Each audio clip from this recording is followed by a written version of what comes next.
seek for his sheep gone astray. I am sure he will show me his glory when I've gone the last mile of the way. When I've gone the last mile of the way, I will rest at the close of the day, and I know there are joys that await me when I've gone the last mile of the way. Here the nearest of ties we must sever, tears of sorrow are seen every day, but no sickness, no sighing forever. When I've gone the last mile of the way, when I've gone the last mile of the way, I will rest at the close of the day, and I know there are joys that await me when I've gone the last mile of the way. And if here I have earnestly striven, and have tried all his will to obey, 'twill enhance all the rapture of heaven when I've gone the last mile of the way. When I've gone the last mile of the way, I will rest at the close of the day, and I know there are joys that await me when I've gone the last mile of the way.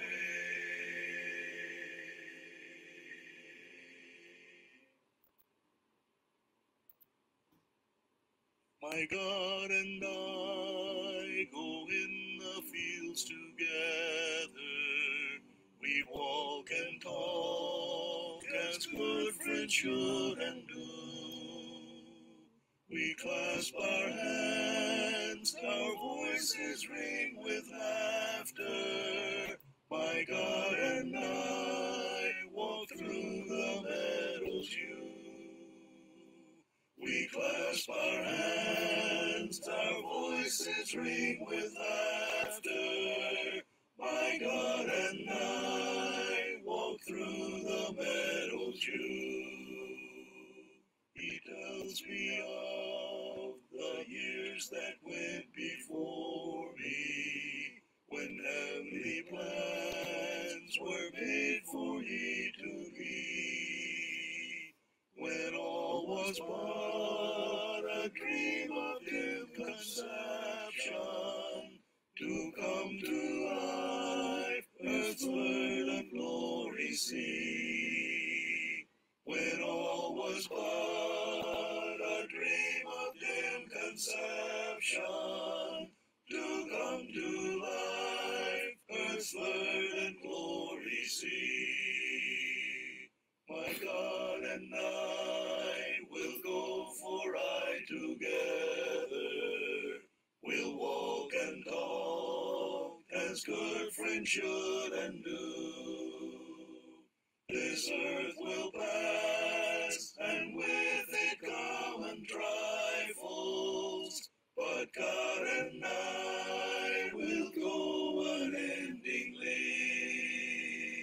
This earth will pass, and with it common trifles, but God and I will go unendingly.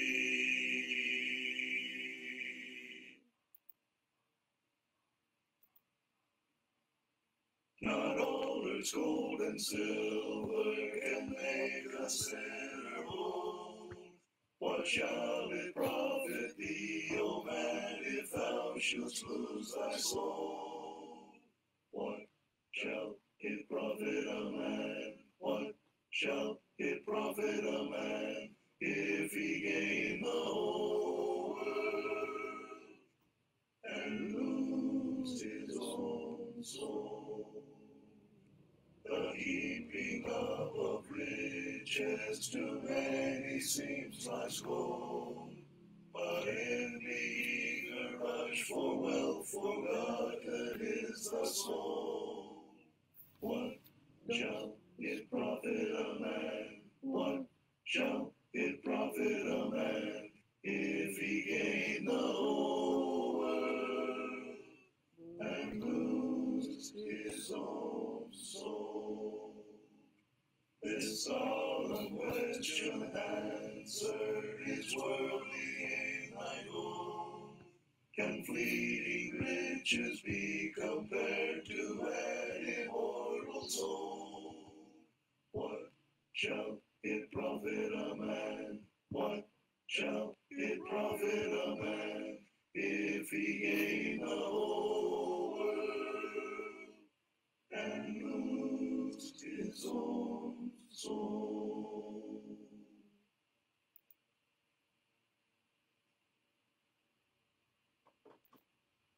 It may be at morn when the day is awaking, when sunlight through darkness and shadow is breaking, that Jesus will come in the fullness of glory to receive from the world his own. O Lord Jesus, how long,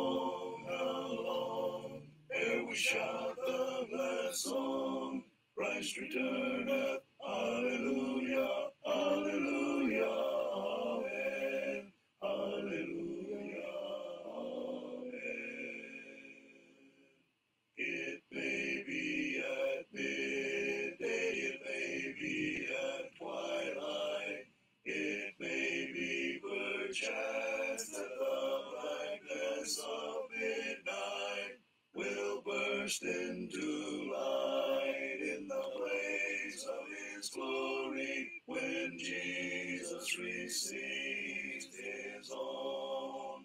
O Lord Jesus, how long, ere we shout the glad song, Christ returneth, Alleluia, Alleluia, Amen, Alleluia, Amen. While hosts cry, Hosanna, from heaven descending, with glorified saints and the angels attending, with grace on his brow, like a halo of glory, will Jesus receive his own. O Lord Jesus, how long, ere we shout the glad song, Christ returneth, Alleluia, Alleluia, Amen, Alleluia, Amen. O joy, O delight, should we go without dying? No sickness, no sadness, no dread, and no crying. Caught up through the clouds with our Lord into glory, when Jesus receives his own. O Lord Jesus, how long, ere we shout the glad song, Christ returneth, Alleluia, Alleluia, Amen, Alleluia, Amen.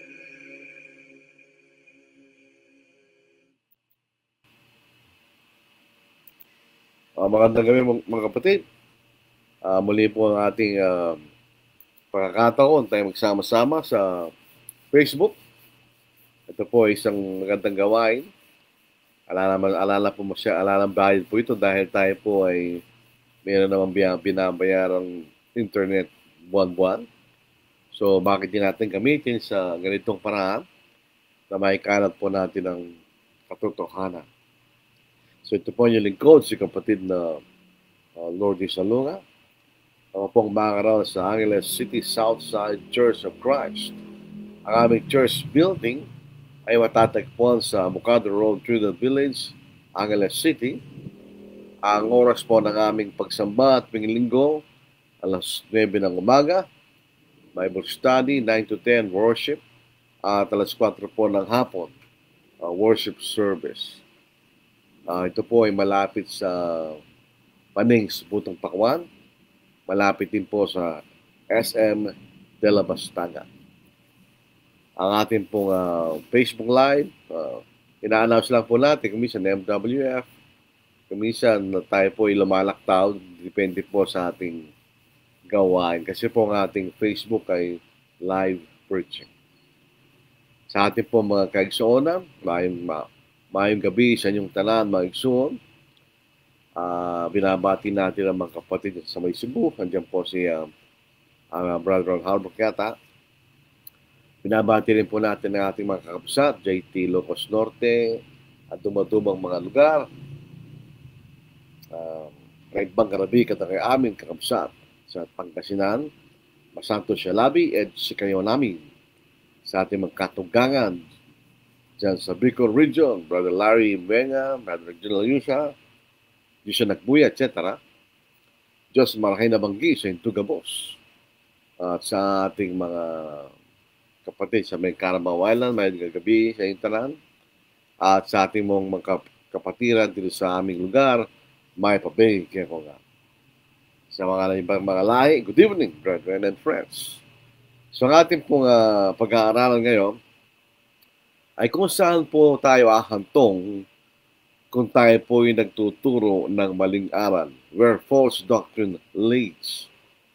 Alam niyo, ang kalungkutan ko minsan, ang mga ibang mga aral, pinababayaan lang nila tungkol sa maling aral.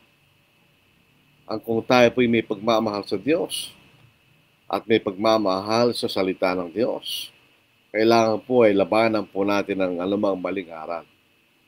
Hindi tayo dapat mag-compromise dahil sa anumang kadahilanan, kaya yun may sa kapakinabang or whatever, dapat po huwag tayo mag-compromise. Dahil ang banal na kasulatan po ay maliwanag, hinggil po sa bagay na ito. Dito sa pangalawang sulat ni Juan, sa ikasyam hanggang 11 mga talata, ito ang ating matutunghayan. Ang sinamang lumalampas at hindi nananatili sa aral ni Kristo ay hindi kinaroroonan ng Diyos. Ang nananatili sa aral ay kinaroroonan ng Ama at gayon din ng Anak. Kung sa inyo dumating ang sinuman at hindi dalang aral na ito, huwag niyong tanggapin sa inyong bahay at huwag niyong batiin. Sapagkat ang bumabati sa Kanya ay nakikibahagi sa Kanyang masasamang gawa. Tingnan po niyo yun. Tatlong tao yun eh. Yung lumalampas at hindi nananatili sa aral ng Kristo ay hindi kinaroroonan ng Diyos. Yun ang unang tao. Ang pangalawang tao naman na sinasabi sa atin dito, yung tao nagdadala ng maling aral. At yung katlo naman, ay yung tumatanggap sa isang taong nagdadala ng maling aral. Ang sabi rito, huwag natin tanggapin ang sino mang nagdadala ng aral na hindi ang aral ng ating Panginoon. Kaya din po sa Galatia, chapter 1, 8 to 9, ganyan din po sabi ni Apostle Paul. Ito basahin natin. Magsimula na po tayo sa ika-6 na talata. Ako'y namamangha na napakabilis ninyong iniwan siya, na tumawag sa inyo sa biyaya ni Kristo at bumaling kayo sa ibang ebanghelyo. Hindi sa may ibang ebanghelyo, kundi mayroong ilan na nanggugulo sa inyo at nagnanais na baluktutin ang ebanghelyo ni Kristo. Subalit kahit kami ay sa anghel mula sa langit, ang mangaral sa inyo ng ebanghelyo na iba sa aming ipinapangaral sa inyo, ay ayaan siyang sumpain. Gaya ng aming sinasabi noong una, At muli kong sinasabi ngayon, kung ang sino man, sabi rito, kung ang sino man ay mangaral sa inyo ng Ebanghelyo na iba kaysa inyong tinanggap, ay ayahan siyang sumpain. So, napaka-stricto ng Diyos hinggil po sa maling Ebanghelyo o sa mga maling aral o false doctrine. So, ito po ang ating magiging pag-aaral sa gabing ito. Medyo nagbabadya po ng ulan na po. Medyo may kumukulong na. Ito po ay magandang balita sa atin kung uulan dahil napakahabang panahon ng tag-init. Ano po, sobrang init po sa panahon nito. May nagsasabi po na ang sobrang init na ito ay may mabuting nagagawa. Isipin natin, mabuting gagawin ng mainit. Ito na po ay parang precursor sa impyerno kanya. Kung dito pa lang ay nagre-reklamo na tayo sa init, lalo na po doon sa kaparusahan. So ang ating pong magiging batayan ng ating pag-aaral sa gabing ito ay isang talata ni Apostle Paul sa pangalawang Timoteo. Dito po sa ikalawang kabanata, 12 hanggang 9 na mga talata. Subalit iwasan mo ang mga usaping walang kabuluhan, sapagkat ito'y magtutulak sa mga tao sa higit pang kasamaan. At ang kailang salita ay kakalat na gaya ng gangrena, kasama sa mga ito si Hymenaeus at si Phileto. Ito sinasabing usaping walang kabuluhan ay tumutungkol po sa maling aral. Na sinasabi rito ay yung aral na tinuturo ni Hymenaeus at ni Phileto na lumihis sa katotohanan at sinasabing ang muling pagkabuhay ay naganap na. Kailang ginugulo ang pananampalataya ng iba. Ngunit ang matibay na saligan ng Diyos ay nananatiling matatag na may tatak na ganito. Kilalang Panginoon ang mga kanya at lumayo sa kalikuan ang bawat tumatawag sa pangalan ng Panginoon. So ito pong talatang ito, sinasabi sa atin, huwag nating iwasan natin ang mga usaping walang kabuluhan. Ito yung mga maling aral. Ibig sabihin, hindi natin ini-entertain ang maling aral sa ating mga sarili. Sapagkat ito'y paglingis sa katotohanan. At yung manggugulo sa pananampalataya ng iba. Hindi ibig sabihin na iwasan natin ang usaping walang kabuluhan, ini-ignore natin ang maling aral. Ibig sabihin, hindi natin ini-entertain sa ating mga kaisipan ng anumang maling aral na napatunayan natin. Kundi labanan natin ang mga maling aral na ito. Kanya.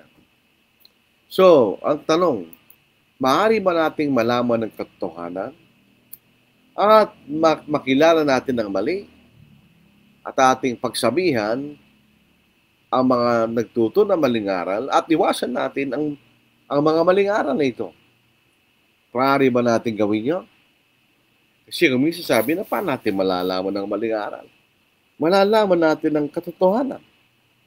At kung malalaman natin ang katotohanan, siyempre malalaman din natin kung anong kamalian. Napakasimple lang po noon. Truth is the opposite of error. Error is the opposite of the truth. Hindi ba? Kung ito'y mali, hindi ito totoo. Kung ito'y totoo, hindi ito mali.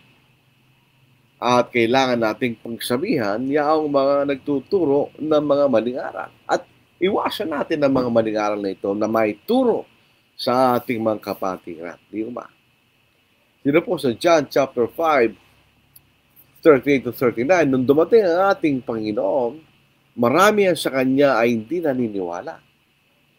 Siyempre, ito po isang tao lang na ang pinanggalingan ay siya anak lamang ng karpintero, di ba?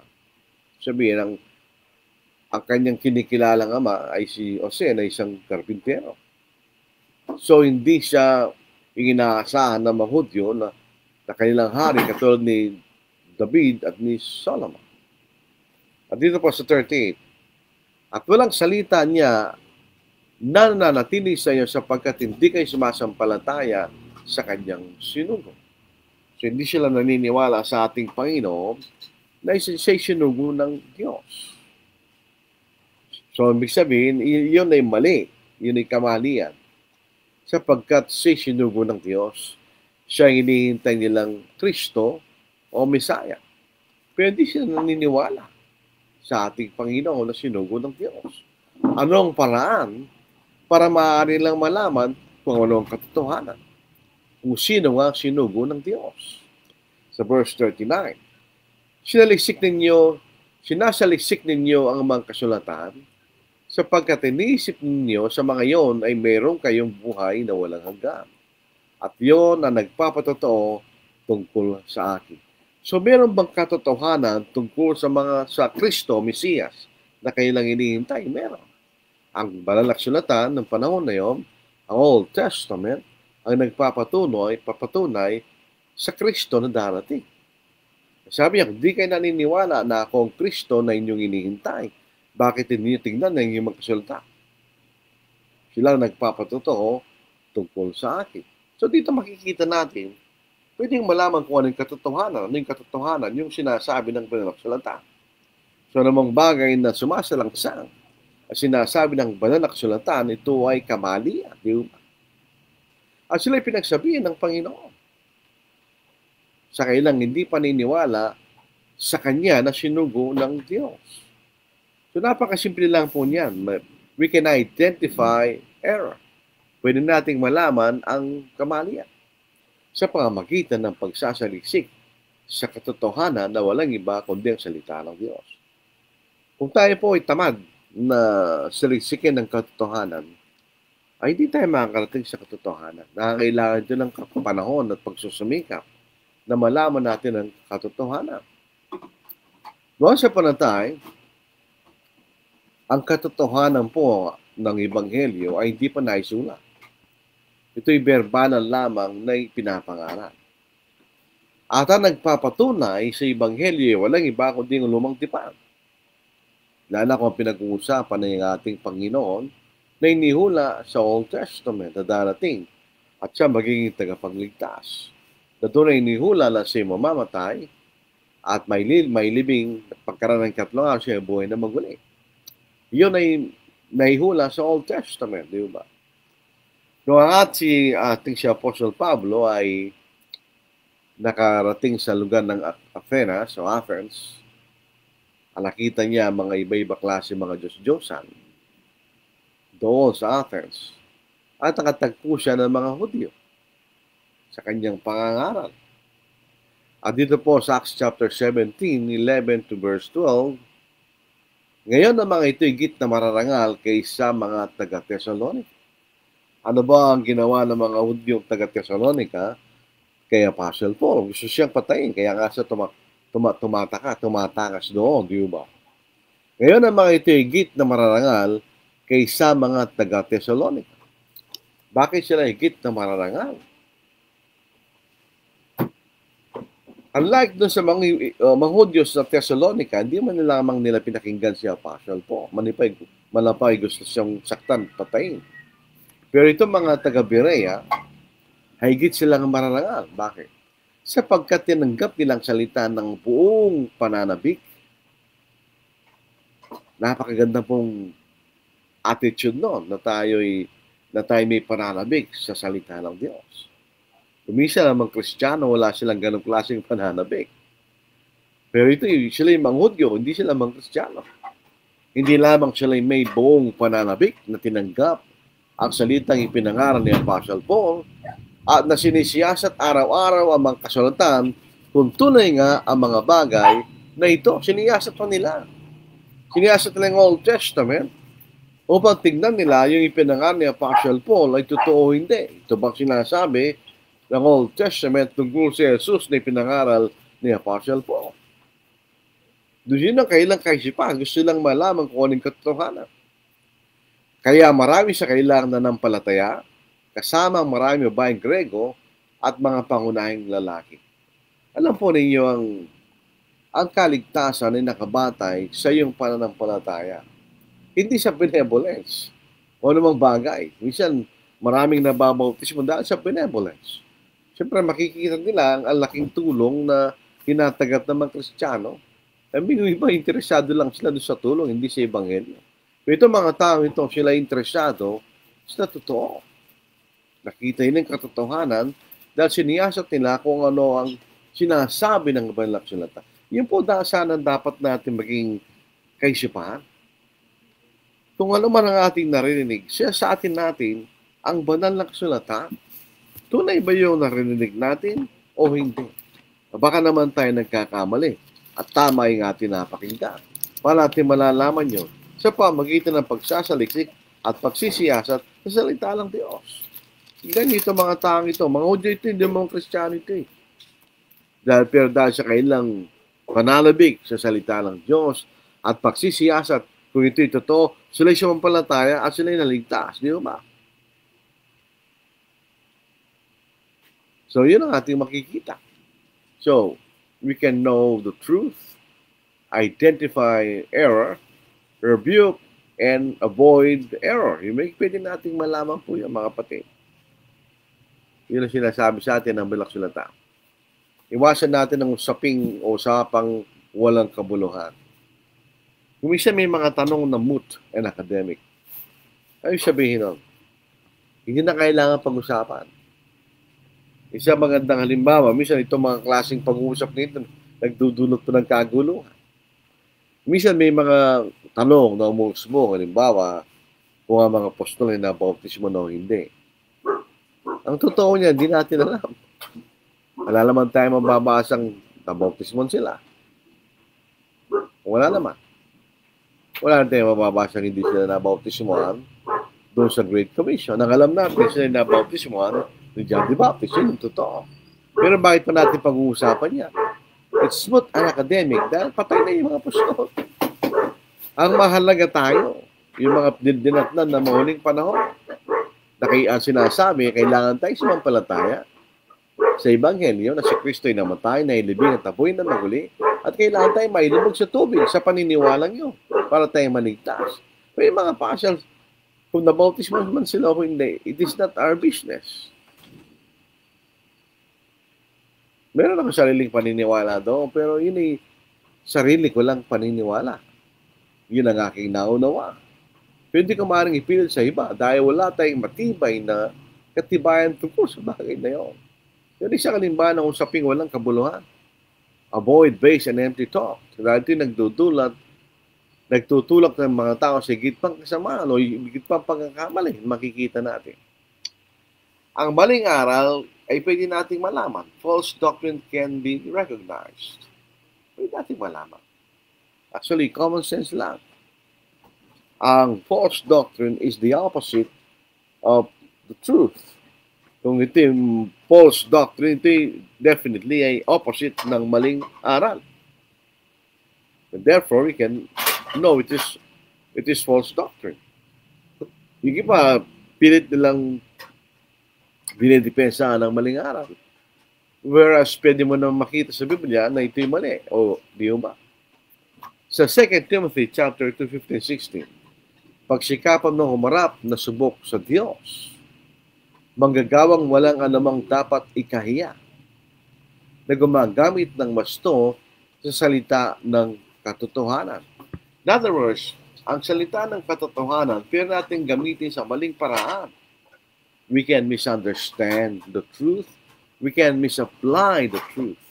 Yun ang nagdudulot ng maling aral. Kung hindi natin naunawa ng katotohanan o ginagamit natin ng katotohanan sa maling paraan. Ayun po yung magdudulot ng kamalian sa atin. Ito po ang irony. Kung minsan, 10,000 beses ng pinag-aralan ng Scriptural Authority, hindi pa rin naintindihan.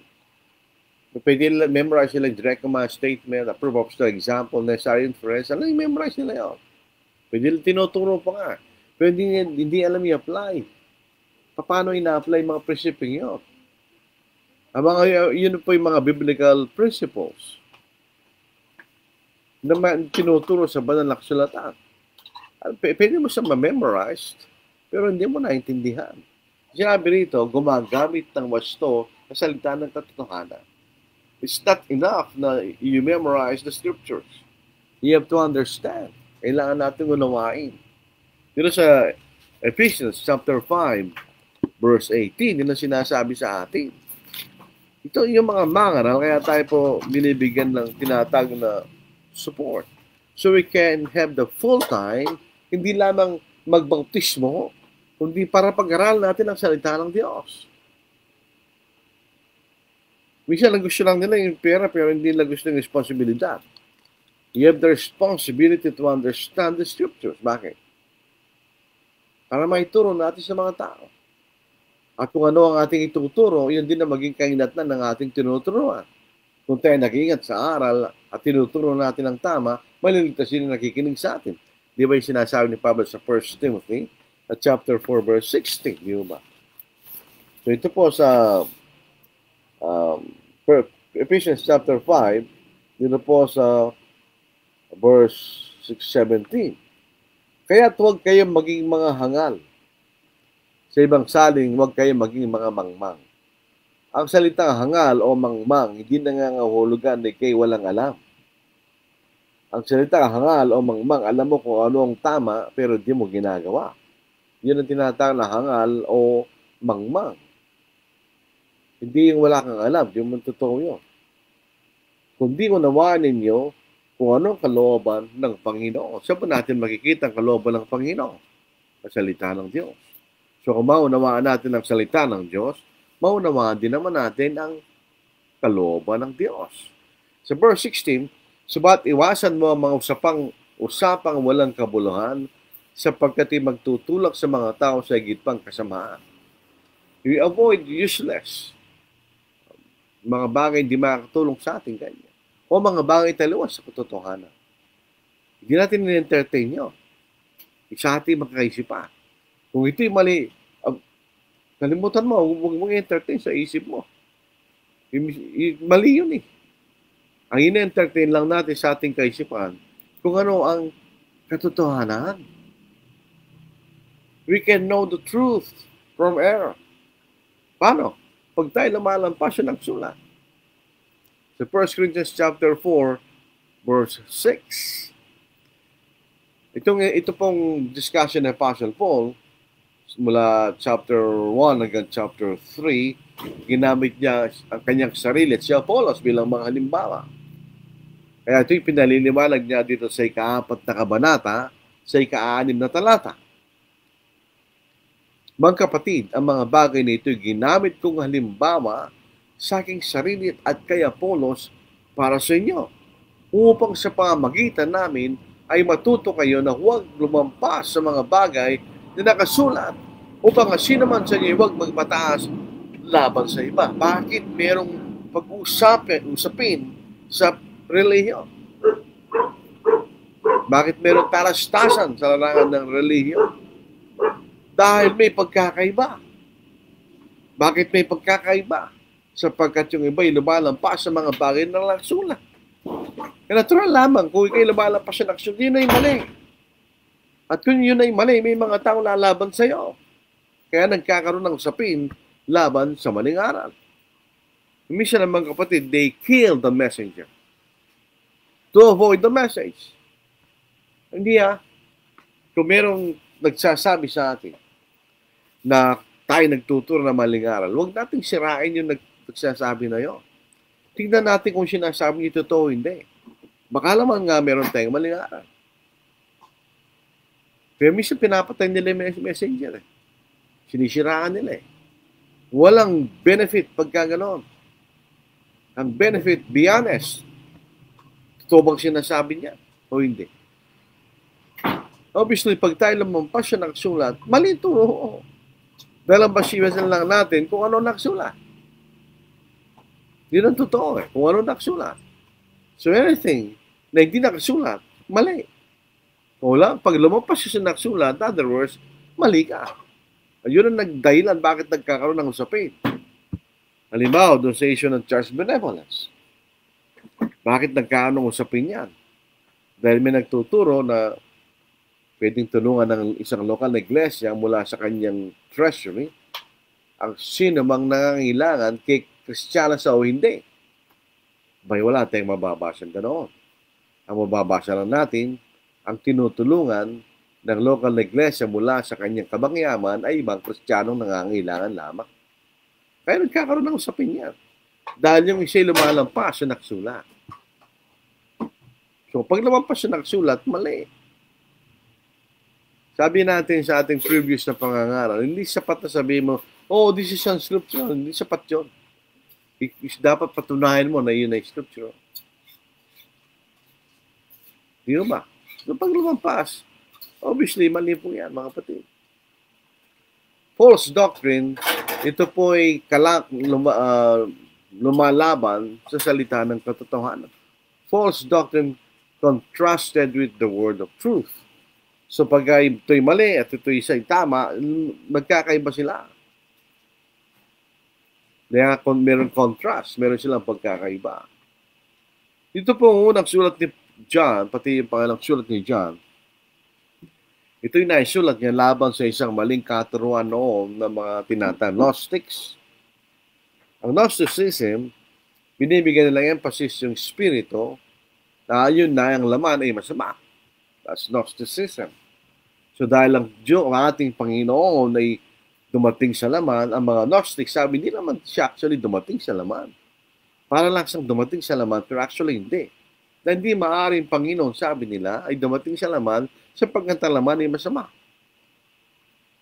On that context, sabi ni Apostle John sa 1 John chapter 4, verse 1, verse 6, mga minamahal, huwag ninyong paniwalaan ang bawat espiritu, kundi inyong subukin ng mga espiritu kung sila ay sa Diyos. Sapagkat maraming limitaw ng mga bulang propeta ay siyang limutan. Ito mga espiritu po rito, hindi ito mga spiritual beings, hindi. Ito yung mga nakatuturo. Kaya nga sa aming bulang propeta eh. In other words, huwag tayong manganiwala sa basta nagtuturo. Yan ang ibang mga kapatid. Makarinig lang sila ng turo sa isang paborito na lang mga, amen, kanila. Pupunta kayo sa impyerno, pag gano'n ang ating kaisipan. Tignan natin yung tinuturo mo, tama o hindi. Sabi nga, huwag niyong paniwalaan about spirito kanya. Huwag natin paniwalaan ba siya nagtuturo. Tignan natin kung ito nga, ang sinasabi nila, ay totoo hindi. Kanya. Sa ika-6 na talata, kami ay sa Diyos. Ang nakakakilala sa Diyos ay nakikinig sa amin, at ang hindi sa Diyos ay hindi nakikinig sa amin. Dito ay ating nakikilala ang espiritu ng katotohanan at ang espiritu ng kamalian. Bakit nakikinig sa kanila? Ito yung mga apostol. Sapagkat ang mga apostol ang pinagkalooban ng panahon na yon ng kapangyarihan na may iturong katotohanan na di pa naisulat ang bagong tipan. Ngayon, wala na yung mga apostol, wala na yung mga propeta na isulat ng bagong tipan. So, anong kapalit ng mga apostol? Ang bagong tipan. In other words, ang nakikinig at naniniwala sa bagong tipan ay si Diyos. Ang hindi naniniwala sa bagong tipan o mali kailang pagkaunawa, hindi sa Diyos. Kaya nga sabi dito yung ating nakikilala ang espiritu ng katotohanan at ang espiritu ng kamalian. Hindi yung, ay, pati kang mangaral yan. Sikat na mangaral. Sigurado totoong sinasabi yan. Sino may sabi sa iyo? Ang nakakalang malalaman lang natin kung ang sinasabi ng tao yan ay nasa Biblia o hindi. Kapag ka ganun ang ating attitude, di tayo naniniwala sa Diyos. Naniniwala tayo sa taong yun, di sa Diyos. Kailangan nang tignan natin ang banal na kasulatan para sabihin natin tayo naniniwala at tunay naniniwala sa salita ng Diyos.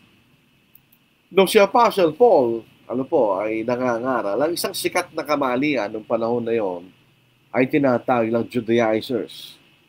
Ang mga Judaizers, ito yung mga Hudyong mga Kristiyano, na ipinipilit nila na kinakailangan pa rin sumunod sa kautusan ni Moses simula sa pagtutuli. In other words, inuutusan nila yung mga hentil na mga Kristiyano na magpatuloy ayon sa kaugalian ni Moses kanya. Yun ang mga Judaizers. Maliban pa sa Ebanghelyo, ipinipilit nila na kailangan pa rin sumunod sa kautusan ni Moses. O in other words, sa Old Testament. Ito ang sabi ni Apostle Paul sa Galatians chapter 1, verses 6 to 9. Ako'y namamangha na napakabilis ninyong iniwan siya na tumawag sa inyo sa biyaya ni Kristo at umaling kayo sa ibang ebanghelyo. Hindi sa may ibang ebanghelyo, kundi mayroong ilan na nanggugulo sa inyo at nagnanais na baluktutin ang ebanghelyo ni Kristo. Subalit kahit kami, isang anghel na mula sa langit, pansinin niyo, ang bigat ng pangusap na yan. Subalit kahit kami, kanya, kahit apostol na kanya, o higit pa sa apostol, isang anghel kanya, na mula sa langit. Ano ba siyan? Ang mangaral sa inyo ng ebanghelyo na iba sa aming ipinapangaral sa inyo ay hayaan siyang sumpain. Anong basihan? Hindi yung pagiging apostol, pagiging anghel. Ano yung basihan? Kung ang tinuturo ay ibang ebanghelyo. Sumpain siya. Inulit pa niya sa verse 9. Gaya ng aming sinasabi nung una, at muli kong sinasabi ngayon, kung sino man ay mangaral sa inyo ng ebanghelyo, ng iba, na iba, kaysa inyong tinanggap na, hayaan siyang sumpain. So, napakaganda napakasimple lang. Meron tayong narinig. Gawin natin ito, mga kapatid. Gawin natin yan, mga kapatid. Ano magiging basihan natin kung gagawin mo? Hindi. Hindi dahil sinabi ng kapatid. Kung ito'y sinasabi ng banal na sulatan. Hindi naman apostol yung kapatid na yun. Lalo hindi anghel yun. Kung nga apostol na anghel, ang mangaral ng ibang anghel, di mo dapat paniwalaan. Lalo na kung simpleng mangaral lang. Una sabihin, Vatican, sikat na mangaral yan. So what? Hindi sila basihan. Ang basihan natin ay banal na sulatan. Sabihin ko sa inyo, 100%, kung ano yung paniniwala nyo, pupunta kay Simpian at sigurado mo kayong tamang sinasabi ng tao yun. Kung tao ang ating batayan, hindi tayo maliligtas. Ang dapat maging batayan ay salita ng Diyos. At ang makikita natin, false doctrine leads to more ungodliness. Siyempre, iniwan mo na yung batayan eh. Iba-iba naman po ang aspekto ng aral. May aral tungkol sa doktrina. May aral tungkol sa moralidad, etc. Kung anong tama at mali sa ating ginagawa. Pag iniwan mo na yung batayan dyan, ano ang papalit dyan? Yung sarili mong kaisipan. So ito yung magdudulot pa ng higit ng kasamaan. Kasi iniwan mo na yung boundary. Pag iniwan na yung boundary ng salita ng Diyos, kahit ano na, pwede mo nang gawin. Hindi ba? Kaya sabi sa 2 Timothy chapter 2 verse 16, subalit iwasan mo mga usapang walang kabuluhan, sapagkat magtutulok sa mga tao higit pang kasamaan. Itong mga usapang walang kabuluhan, ito yung false doctrine. Huwag mong entertain yung false doctrine sa iyong isip, ibig sabihin. Dahil ito yung magdudulot pa ng ibang higit na kasamaan. Well, an example, doon sa sabi nila, sa West Coast ng US, sa California, Oregon, Washington States, dahil sila umalis sa totoong aral ng pag-aasawa, sila mas madali na sila manginom, madali manigarilyo. Bakit? Iniwan na nila yung boundary. So ano pa magiging batayan nila? Wala na. Iniwan mong Diyos, ano mapapalit? Yung isip mo. Kaya ngayon sa mga taga-Roma, iniwan nilang paniniwala sa Diyos. Ano pumalit? Yung isip nila. Umalis sila sa boundary ng Diyos. Ano papalit dyan? Yung isip mo. Natural. Iniwan mo na yung isip ng Diyos eh. Anong papalit doon? Hindi sarili mong isip. Saan pupunta pagka gano'n? Hindi sa kasamaan. Sabi nga sa Proverbs chapter 14, verse 12. Basahin po natin. Sa Kamikaan. 14 verse 12. 16 verse something. Ano po? Inulit po yun eh. Dalawang beses sinabi niya na sumunod sa Kawikaan. 14 verse 12. Mayroong daan na tila matwid sa isang tao. Ngunit ang mga daang ngunit ang daang tungo sa kamatayan ng dulo nito kanya. Ibig sabihin, pupunta ka sa kapahamakan pero akala mo yun ay totoo. Yun ang mahirap, mga kapatid. Kaya hindi tayo dapat magtiwala sa ating sariling kaisipan, kundi sa kaisipan ng Diyos. Huwag nating iwanan ang kaisipan ng Diyos. Ano mangyayari? Mapapahamak po tayo, mga kapatid. Dito sa 2 Corinthians 11:3-4, ngunit ako'y natatakot na kung paano si Eva ay dinaya ng ahas sa pamagitan ng kanyang katusuhan, ang inyong mga pag-iisip ay may ligaw mula sa katapat at kadalisayan kay Kristo Jesus kanya. Sapagkat kung may dumating na nangaral ng ibang Jesus na hindi namin pinangaral, o kung kayo tumanggap ng ibang espiritu na hindi nyo tinanggap noon, O ibang-ibang hindi tinanggap, kayo ay kay God na napapasakop doon. Ano bang nangyari kay Eva nang siya'y sumunod at napatangay doon sa tukso ng ahas? Pinalayan sila sa laman. So ngayon na magiging consequence ng maling aral. Pag in-entertain natin, ginawa natin, magdudulot pa ng ibang kasalanan yun. Iniwan mo na yung boundary ng Diyos. Iniwan mo na yung boundary. Eh di magdudulot talaga yan ng kasamaan. Dito sa Romans chapter 1, yun ang magiging consequence pagka tayo nagmamarunong at di tayo napapasakop sa karunungan ng Diyos na natin mababasa sa mga banal na kasulatan. Dito sa Romans chapter 1, napakaganda po nitong magandang basahin, but hindi magandang gawin actually. Ito po nangyari sa mga Gentiles. Ano nangyari sa mga Gentiles? Kilala naman nila ang Diyos. Ano nangyari sa kanila? Verse 24, verse 23. At ipinagpalit nila ang kalalatian ng Diyos na hindi nasisira sa mga imaheng kahawig ng tao na nasisira at na mga ibon, mga hayop na may apat na paa at mga gumagapang. Kaya't dahil sa mga pagnanasa ng kailang mga puso, ay nayaan sila ng Diyos sa karamihan upang lapastahin kailang mga katawan at kanilang sarili, sapagkat pinalitan nila ng kasinungalingan ng katotohanan ng Diyos. At sila'y sumamba at naglingkod sa nilalang sa halip na sa lumalang na siyang pinupuri magpakailanman. Amen. Dahil ito, nayaan sila ng Diyos sa mga maaari na pagnanasa. Ipinagpalit ng kailang mga babae ang likas na pakikipagtalik sa di likas. At ngayon din naman ng mga lalaki nang iwan ang likas na pakikipagtalik sa mga babae, nag-alab sa kailang pagnanasa sa isa't isa. Gumagawa ng kahalayan ang mga lalaki sa kapwa lalaki at tamanggap na kailang sarili ng kaparusahan ng kailang pagkakamali. There is consequence kapag tinanggap natin ang false doctrine. Tingnan nyo. False doctrine, sumamba sila sa ibang, hindi sila sumamba sa Diyos, sumamba sila sa mga Diyos. Ano yung consequence? Mga bakla at mga tombo yung panahon na yun, di ba? Pinayabayaan sila ng Diyos.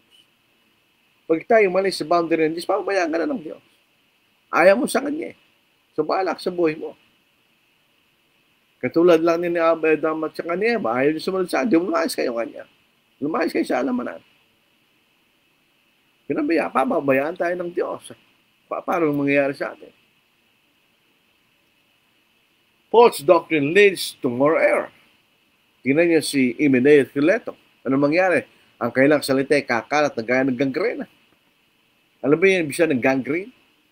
Kung kayo diabetic at kayo nasugat sa paa, halimbawa daliri, ito'y iitim. Mabubulok, iitim. Meron di lang yung daliri mong iitim. Kakalat kayo yung gangrena sa yung buong kamay at mapuputol hanggang sa kayo mamatay. So, yun yung magsimula sa maliit, kanya. At lumalaki. Ganon din ang false doctrine. Nagsisimula sa maliit at lumalaki. Sa palagay nyo, yung mga maling aral, ng mga maling pananampalataya, nagsimula ba yan sa kagad na malaki?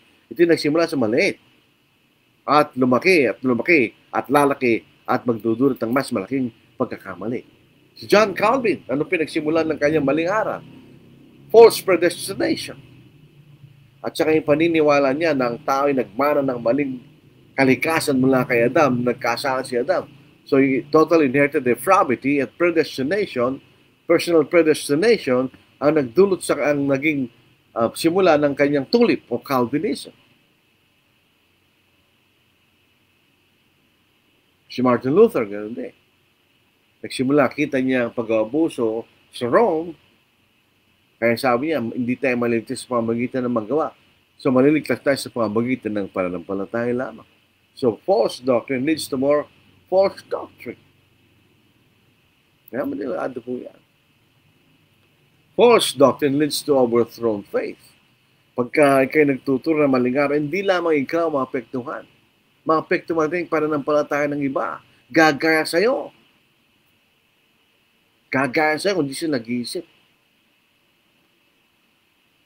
Dito sa 2 Timothy chapter 2, verse 18, na lumihis sa katotohanan at sinasabing ang muling pagkabuhay ay naganap na. Meron ganong klase naniniwala sa panahon na ito. AD 70 doctrine. Kaya lang ginugulong pananampalataya ng iba. Natural. Lalo yung mga mahihina sa pananampalataya. Magugulo yan. Minsan, maniniwala sa mali.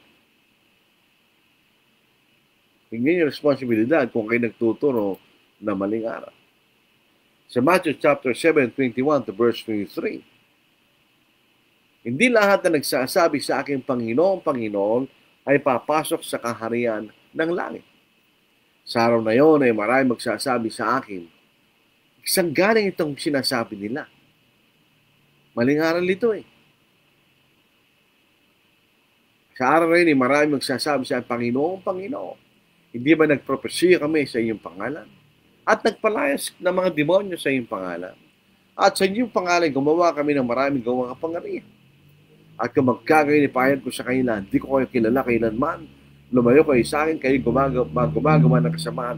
Yung salitang kasamaan means lawlessness.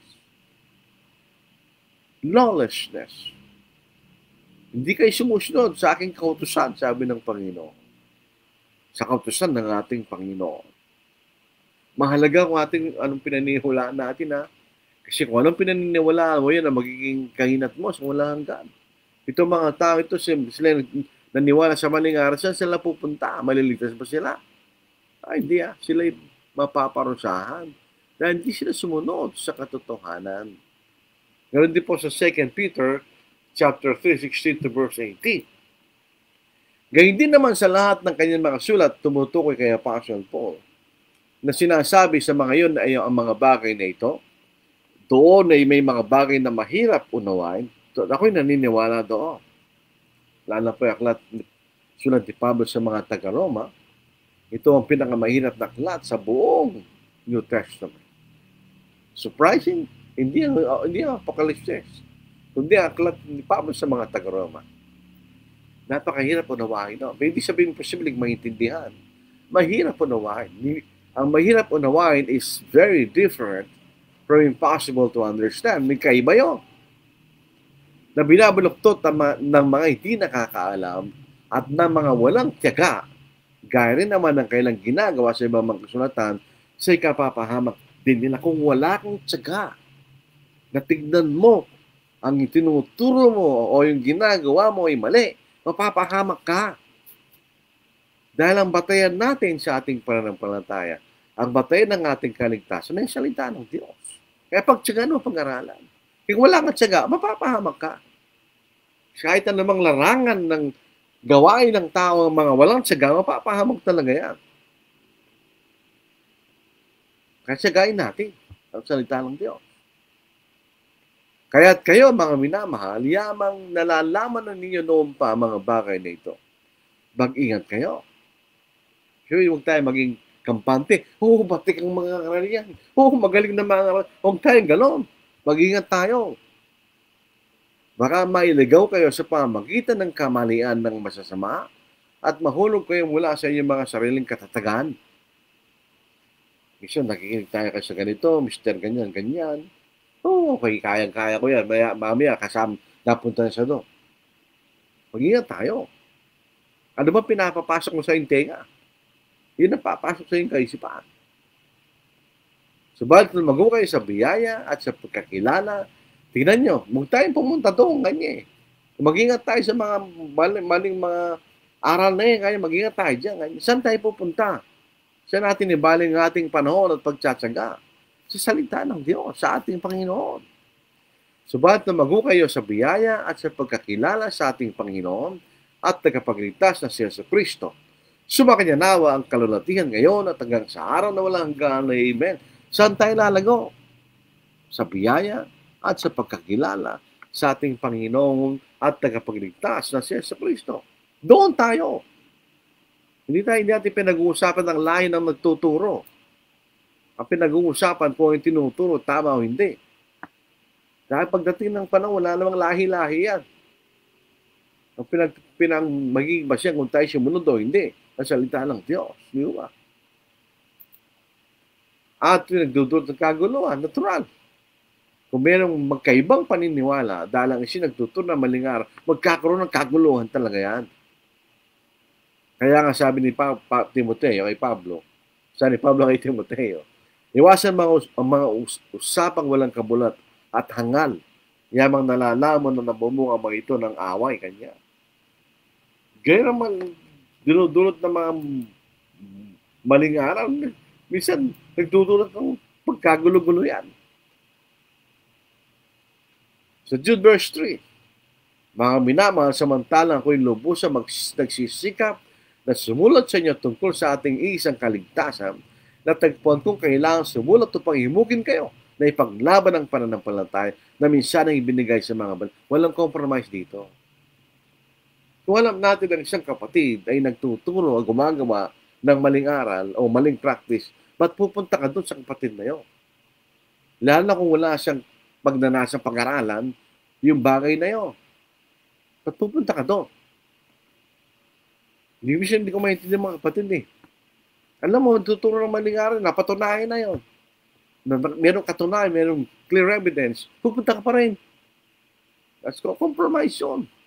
Ang dapat mo, labanan mo siya. Huwag ka makisama sa kanya. Dahil pag nagsama ka at nakipagkaibigan ka sa tao nagtuturo ng maling aral, yun ay pakikipagkaibigan sa sanglibutan. At ang pakikipagkaibigan sa sanglibutan ay pakikiamoy sa Diyos. Hindi ba alam kung mayroong espiritu ng kapabaan at gustong pag-aralan? Very good. Paano kung wala? Pinakita mo ng lahat. Pinagtatanggol pa rin. Tapos pupunta mo. Compromise siya, pupunta ka sa impyerno unless na meron ka ibang dahilan. Dito po sa Jude 3, mga minamahal, samantalang ako'y lubusang nagsisikap na sumulat sa inyo tungkol sa ating isang kaligtasan, natagpuan kong kailangan sumulat upang himugin kayo na ipaglaban ang pananampalataya na minsan ang ibinigay sa mga banal. Paglaban natin. Meron man lang sasabi, pabayaan mo sila na lang, huwag ka sumali dyan. Pupunta kayo sa impyerno pag gano'n ang kaisipan nyo. Karawagan yan eh. Bakit hindi kayo lumaban kung yun ay kailangan labanan kung ito yung maling aral? Hindi ba lumaban si David kay Goliath? Hindi ba na nakita napakalaki ni Goliath? Bakit nagbuhay si David? Nagkasama niyang Diyos. Kung nasa atin ang katotohanan, ba't ka matatakot? Yung mga takot, pupunta sa impyerno yan. Masaktan kayo. Pero yun ang sinasabi ng Biblia. Yun ang sasabihin ko. Walang sugar coating dito. Walang watered down gospel dito. Ituturo natin kung ano yung totoo. Makinig kayo dito sa Facebook Live nito. Ang marinig lang nyo katotohanan. Sapagkat yan ang dapat natin ginagawa. Di ba? Katotohanan lang. Wala tayong smooth talking dito. Ano lang, real talk lang. Totoohan lang. Pag-usapan natin. Avoid error. Do not listen to it. Do not receive those who teach it. Hindi na napakaliwanag yan. Iwasan natin ang mali. Don't entertain. Huwag tayo makinig sa mali. Huwag natin tanggapin nagtuturo ng mali. Maliwanag yun. Maliwanag pa sa sikat ng araw yun. 2 John 10-11. Kung sa inyo dumating ang sino man at hindi dalang aral na ito, huwag niyong tanggapin sa inyong bahay at huwag niyo siyang batiin. Sapagkat ang mamabati sa kanya ay nakikibahagi sa kanyang masasamang gawa. Kailangan natin bigyan ng pagtitiis. So, totoo yun. Pero how do you find patience? Meron bang ang gana ng patience? Yes, kahit ang Diyos nga, meron eh. Baka compromise na hindi na patience.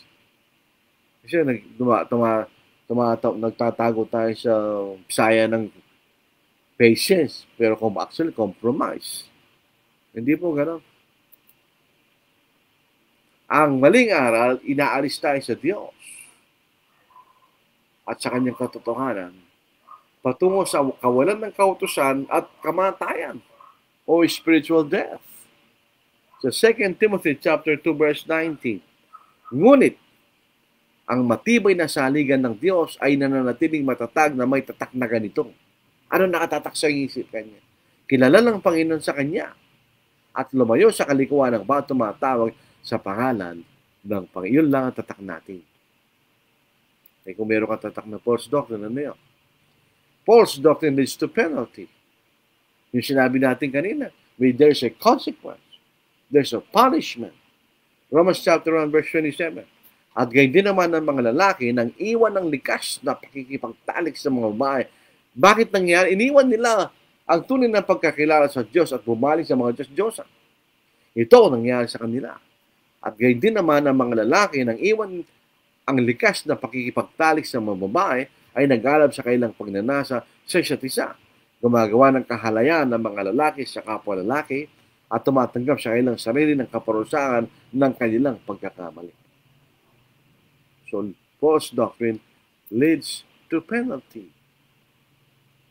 It leads to eternal death, eternal separation from God, hell. Walang apoy, magpakilanman sa impyerno kanya. So, James chapter 5, 19 to 20. Mga kapatid ko, kung sino man sa inyo ay naliligaw mula sa katotohanan at siya'y pinapanumbalik ng sino man, dapat niyang malaman ng pagpapanumbalik sa isang makasalanan mula sa pagkaligaw ng kanyang landas ay magliligtas ng kaluluwa mula sa kamatayan at magtatakip ng napakaraming kasalanan. Isa lang masaklap na marinig mo sa isang kapatid, ganito. Tama na nabanan natin ng mali, pero dapat gawin natin sa tamang paraan. Ano ibig sabihin? Maling ginawa ng kapatid na sabihin sa isang kapatid na nagtuturo sa maling aral? Paano natin gagawin yun? Sabi nga ng kasabihan, balatan, kung babalatan ng pusa, paano mo siya babalatan? Hindi siya masasaktan. Balatan mo ng dahan-dahan, masasaktan nyo. Balatan mo ng bigla, masasaktan nyo. Kahit anong gawin mo, masasaktan. Bakit? Meron siyang maling aral eh. Masasaktan na masasaktan nyo. Nagkamali ba si Pablo? Sulatan niya ang taga-Korinto. At sinasabi, kayo may maling aral. Nagkasala ba siya? Nagkasala ba siya Apostle Paul? Nang sabihan niya mukha siya Apostle Peter? Dahil kailangan siya pagsabihan. Hanggang sabihin nyo. Pagsabihin natin, nagtuturo ng mali. Hindi yung nagsasabi ng totoo. Malabaliktad natin eh. Minsan, yan ang problema. Imbes na kampihan natin nagtuturo ng tama, kinakampihan natin nagtuturo ng mali. Saan tayo pupunta niya? Saan tayo pupulutin? Masaklap na katotohanan, pero totoo sa panahon natin ngayon. Totoo sa panahon ng bagong tipan, na sinusulat ang bagong tipan sa panahon ng mga apostol. Totoo sa bawat panahon, totoo pa rin sa panahon natin ngayon. Kaya kailangan tayo mag-ingat. Kailangan tayo laban ng maling aral. Kailangan tayo manindigan sa katotohanan. Saan tayo pupulutin? Kung tayo malambot, walang buto, compromise. Saan tayo pupulutin? So ito po ang ating mensahe sa gabi ito. Magandang gabi sa inyo lahat, mga kapatid. Alam niyo yung mga teacher natin na napaka-stricto nung tayo nag-aaral. Galit na galit tayo sa kanila nung tayo mga estudyante. May mga teacher sa high school na napaka-stricto. Pinahirapan kang mabuti. Hindi mo na sabi, ba't kaya pinaparusahan tayo ng teacher na ito ka mo? Hindi ka pinaparusahan ng teacher mo. Sinasanay ka niya. Para naman mas mabigat ay kaya mong harapin. Pagdating mo sa koleyo, o tatawa-tawa ka na lang ngayon. Bakit? Nasanay ka na eh. Kaya-kaya mo na. Ganon din tayo. Minsan, nagagalit tayo siya nagtuturo ng tama. Pero later you realize, natulungan ka ng yung na mag-isip at makita mo kung ano yung totoo. Kaysa yung mga sugar-coated na message, watered down gospel, ay wala, pupunta tayo sa impyerno pagka gano'n. So, ito po ang ating araw sa gabi ito.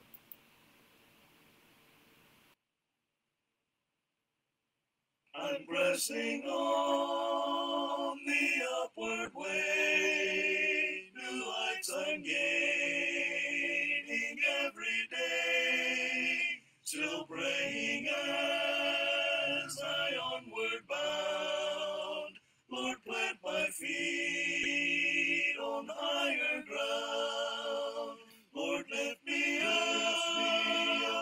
let me stand, my faith on heaven's stable, higher plane than I have found. higher ground. My heart has flown its side to where was around sunrise dismay. Some may go with my brain is higher. Lord, lift me up, let me stand. I found faith on this stable. Higher bread I have found. Lord, put my feet on higher ground. I want to share with them all against the God's dream of glory bright. But still I'll pray till the found. Lord, lead me on to higher ground. Lord, lift me up, let me stand. I found faith on heaven's stable. Lord,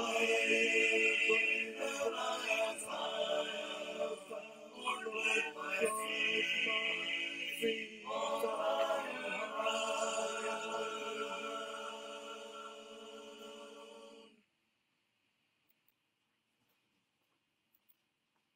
Oh, Father, draw me close to you. Calm now my spirit, peace renew.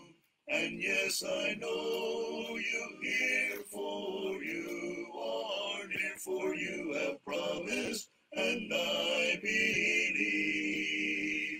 Then I will praise your name forever. I'll give you thanks and magnify your loving favor. And I will tell your salvation, for all your promises are true, and I believe. I lift my hand to reach your face, find in your arms a hiding place, to be enfolded there within your care, for you have promised, and I believe. Then I will praise your name forever. I'll give you thanks and magnify your loving favor. And I will tell of your salvation, for all your promises are true, and I believe. I speak your name into the night, seek through the pain your healing light, and then I will not fear, for you are here, for you have promised, and I believe. Then I will praise your name forever. I'll give you thanks and magnify your loving favor. And I will tell of your salvation, for all your promises are true, and I believe. Secure my heart, Lord, as I kneel. Make sure my trust by all I yield. Then I'll be one with you in all I do, for you have promised, and I believe. Then I will praise your name forever. I'll give you thanks and magnify your loving favor. And I will tell of your salvation, for all your promises are true, and I believe. Magandang kayo mga kapatid, tapos na po ang ating pag-aaral po sa gabing ito. Loobin ng Panginoon, sa araw ng Biyernes, tayo po yung magpapatuloy sa ating pag-aaral. Kung meron po kayong paksa na gusto nyo ating pag-aralan po sa ating pag-aaral sa Facebook, punta lang po kayo sa ating messenger at ipakilala lang po ninyo kung ano ang ating gustong paksang yung pag-aralan at bibigyan po natin ng masusing pansin at pag-aralan upang makita natin kung ano ang tinuturo ng Biblia tungkol sa bagay na yun. Ito po ang ating kung gusto po nyo pag-aralan ng paksa na po. Ayan po yung tingnan natin mga bumati. All John Ocampo, good evening po. Ibanez, Sunny Senior, Maya Pabay po. Leonita Torreliza, na ibang Arabi, kada kay amin, kakabsat. Arman Olino, good evening po Brad sa lahat ng mga patid. Christopher James, Espacio Sulatorio, maayong gabi, so Bilbar J. Mark, magandang gabi po. John Bautista, good evening, dalang beses.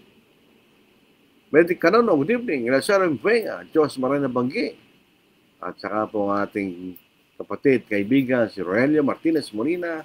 Good evening, Brad, at sa lahat ng mga kapatid. Yung po ang ating pinag-aralan nung isang, ano ba, last Friday pa ata po yun, po, yung tungkol sa cashless society, ang pagbibigay.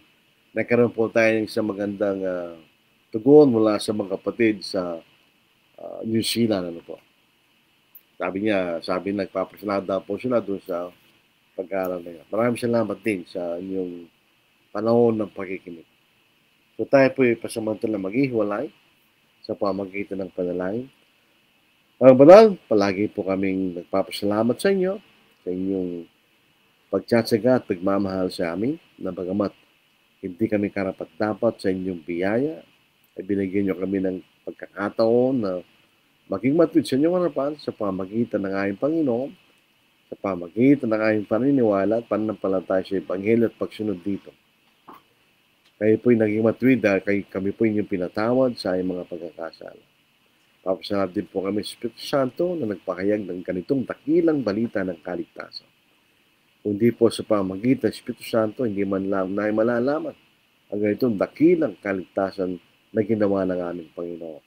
Tatawarin po niyo kami sa aming mga pagkakamali at pagkakasala. Dinadalangin din po namin ang aming mga kapatid na sa balid ng karamdaman, si Brother Juanito Squadra po, na sa aking palagay din pa rin sa Eastern Visayas Regional Medical Center sa Tacloban City na po. At yung po mga kapatid na nasa karamdaman, yun po anak ni kapatid na Anton Reyes, ano po, at iba pa. At ganoon din po, Ama, sana bigyan niyo pa rin pagkakataon na kami magpatuloy sa paglilingkod sa inyo at iiwas niyo kami sa mga hadlang upang kami mahinto sa ganitong dakilang at mapagkumbabang paglilingkod. Ama, kapasamantalang kayo maghihiwalay sa gawain na ito, naway pahintulot nyo na magpatuloy po kami. At ang mga bagay ito ay may hining, takilang pangalan sa Kristo. Amen. Maraming salamat po. Okay. Thank you for your hining. God bless. Take care.